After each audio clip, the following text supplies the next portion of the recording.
As a 12-year-old boy, it might not be surprising to you but that I find both homework and household chores boring.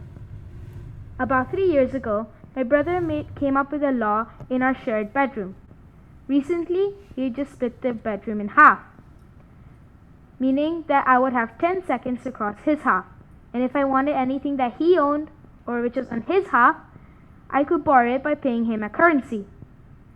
And we use an arbitrary currency to borrow each other's belongings, and we gain currency by completing various chores and tasks. It went well for a month. None of us went bankrupt.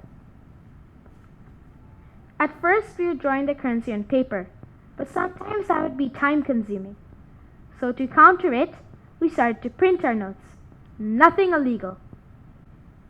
This was successful for a decent amount of time too, until it all came tumbling down.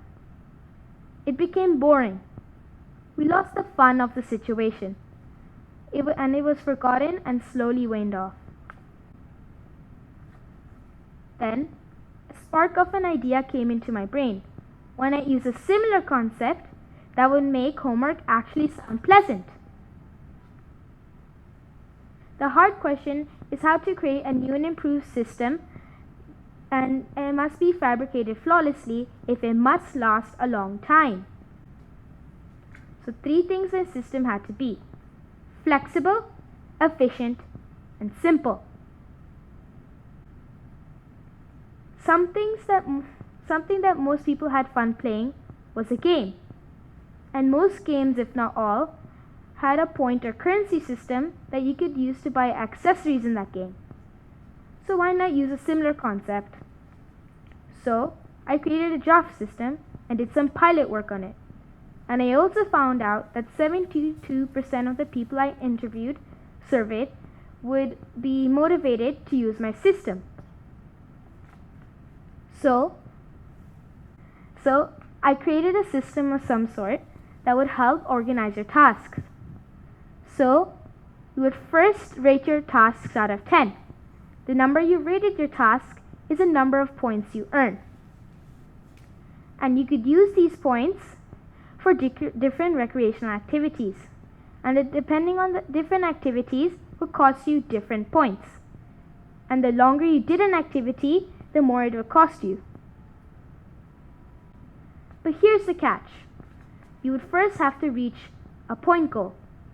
Only once you've reached that point goal, only then you can use your points. So, at the end of the day, you note the number of points you earned, the number of points you used, and the balance of the two will give you the leftover points of that day. And at the end of the week, you note the total points left, in which you add up the total of the leftover points the whole week, and that total should be added to the total points left of the next week, and this is to be continued in this manner in the subsequent weeks. But after piloting this system, I came to a realization. Not everything is fun, and maybe it's supposed to be that way. But who said I'm stopping you? You could use the system I created as an inspiration, or just make up your own. But the whole point is to finish important tasks while keeping the balance of your recreational time. Thank you.